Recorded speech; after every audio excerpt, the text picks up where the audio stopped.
नमस्कार मित्रांनो. परवा एक पेशंट माझ्याकडे आला आणि त्याने 1 महिन्यापूर्वी सोरायसिसची ट्रीटमेंट सुरू केली आणि त्याचा अनुभव असा आहे की त्याला 1 महिन्यात त्याचा जो सोरायसिस होता तो जवळजवळ 80 ते 90% कमी झालेला. पण त्याच्या मिसेसने अजून एक गोष्ट सांगितली की त्यांचा सोरायसिस कमी झाला, पण त्यांना गेल्या 15 दिवसापासून प्रचंड सर्दी आणि खोकला आहे आणि त्यांना अनेक वर्षापासून सर्दी आणि खोकला झालेला नव्हता. तर आपलं औषध सुरू केल्यानंतर सोरायसिस नियंत्रणात आला, पण त्यांची इम्युनिटी प्रतिकारशक्ती कमी झाली म्हणून त्यांना सर्दी खोकला झाला. हा खूप महत्त्वाचा प्रश्न आहे आणि होमिओपॅथिक दृष्टिकोनातून असं होणं ही खूप चांगली गोष्ट आहे. कारण 2 प्रकारचे लोक आहेत की असे काही लोक आहेत की ज्यांना वारंवार लहान लहान आजार होतात, सर्दी होतो, खोकला होतो, त्यांना डायजेस्टिव्ह ट्रबल होतात, ॲसिडिटी होते, असे खूप प्रचंड आजार असतात. लहान लहान आजार कायम होत असतात. काही लोक असे असतात की ज्यांना काहीही होत नाही, जे एकदम स्ट्रॉंग वाटतात. पण अनेक वर्षांनी आपल्याला असं आढळतं की त्या माणसाला कुठला तरी मोठा आजार झाला, अचानक झाला, त्याला माहिती नव्हतं. सडनली तो बेशुद्ध पडला आणि लक्षात आलं की त्याला डायबिटीस आहे. सडनली त्याला असं लक्षात आलं की कोलेस्ट्रॉल वाढलं आणि त्याला हार्ट अटॅक झाला. अदरवाईज तो खूप नॉर्मल होता. तर 2 प्रकारचे आजार जे असतात लोकांना, ज्यांना मोठे आजार असतात त्यांना लहान लहान आजार होत नाहीत.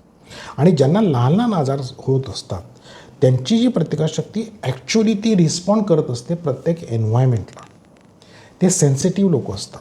तर या रुग्णामध्ये काय झालं की इतके वर्ष त्याला सोरायसिस होता. जसा त्याचा सोरायसिस नियंत्रणात आला तर त्याची सेन्सिटिव्हिटी ॲक्च्युली नॉर्मल झाली. कुठलाही नॉर्मल माणूस अति थंडीमध्ये गेला तर त्याला सर्दी होणार, हे नॉर्मल आहे.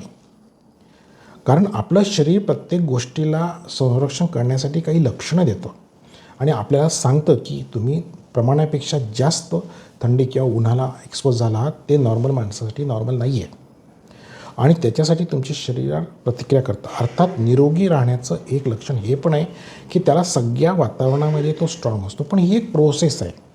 त्याचा जुनाट आजार कमी झाला पण त्याच्या लहान सर्दी परत आली, ही पॉझिटिव्ह गोष्ट आहे.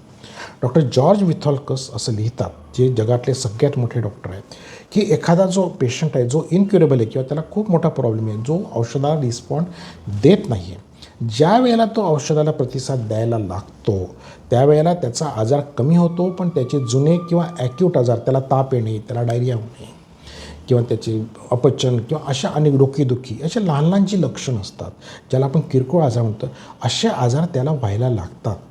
याचा अर्थ तो त्याच्या कठीण प्रतिसादातून चांगल्या प्रतिसादात जातो आहे आणि त्याच्यानंतर त्याची दुरुस्त होण्याची लक्षणं आहेत. तर याचा अर्थ या रुग्णाची इम्युनिटी कमी झाली नाही. म्हणून लक्षात घ्या की 2 प्रकारचे आजार आहेत, जुनाट आणि अतिकठीण आजार, जे तुम्हाला हळूहळू वाढतात, अचानक अटॅक करतात आणि लवकर दुरुस्त होत नाहीत.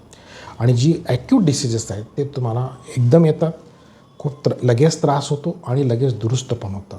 तर ह्या दोन्ही आजारांमध्ये महत्त्वाची गोष्ट अशी आहे की आपण जर आपल्याला किरकोळ होणारे आजार वारंवार त्यांना दाबून टाकलं, प्रतिक्रिया त्यांची बंद करायचा प्रयत्न केला, तर असे आजार नंतर क्रॉनिक डिसीजेसमध्ये ट्रान्सफर होतात. उदाहरणार्थ ज्या मुलाला वारंवार सर्दी होते त्याला कालांतराने दमा होऊ शकतो. ज्यांना एक्झेमा आहे, एक्झेमा दाबल्यावर दमा होतो. स्किन डिसीजेस नंतर वेगळे आजार होऊ शकतात. तर हे आजार होमिओपॅथिक शास्त्रानुसार जर होमिओपॅथीने दुरुस्त केले आणि दाबले नाहीत, त्यांचे लक्षणं दाबले नाहीत, तर निश्चितच ते मुळापासून दुरुस्त होतात आणि ॲक्यूट आणि क्रॉनिक दोन्ही आजारापासून पेशंट मुक्त होऊ शकतो. पण ही एक प्रोसेस आहे आणि ह्या प्रोसेसमध्ये अशी लक्षणं येणं ही त्याच्या पुढच्या ट्रीटमेंटसाठी उपयुक्त माहिती आहे. त्यानुसार त्याची पुढची ट्रीटमेंट होऊ शकते. हे औषधांचे साईड इफेक्ट्स किंवा औषधांमुळे झालेली त्याची प्रतिकारशक्ती कमी असे नाही आहेत.